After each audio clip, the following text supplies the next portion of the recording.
Komt er binnenkort ook nog een keer een album waar je alles op zet? Of, Nou, voorlopig wil ik eerst nog gewoon even een paar singles maken. En als daar straks behoefte aan is, dat ik het voor de fans op een album zet. Want de verkoop is op dit moment natuurlijk in heel Nederland niet dusdanig dat je zegt van nou, laten we zo'n album uit gaan brengen. Dus voor mij nu op dit moment nog niet interessant genoeg om dat te doen. Ja, want de fans van Hugo Peters, hoe worden die eigenlijk door het jaar door verwend? Nou, ik denk met een stuk of 3-4 singles per jaar dat het toch wel redelijk is. En de optredens inderdaad. Dus ook vandaag hier, straks regent het, nu scheen net even weer de zon.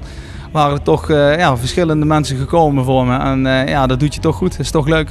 Nou ja, goed, kijk, het is natuurlijk zo, het is leuk als de mensen naar je optredens komen. Maar ook de reacties die je via de platen die op de radio gedraaid worden krijgt via Facebook of via je site. Ja, dat is natuurlijk ook leuk. Niet altijd iedereen is in de gelegenheid om het hele land door te reizen. En wat dat betreft heb ik dan voor iedereen respect.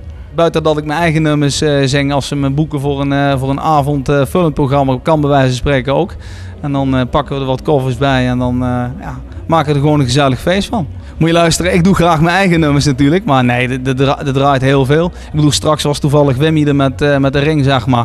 Ook een heel leuk nummer. En ik had daar zelf de Nederlandstalige tekst ook al voor klaar liggen van, nou, dat is misschien leuk om een keer uit te brengen. En het is natuurlijk leuk dat hij daar ook heel veel succes mee heeft. Dus zo zie je maar dat er meer mensen zijn die rondkijken voor een liedje.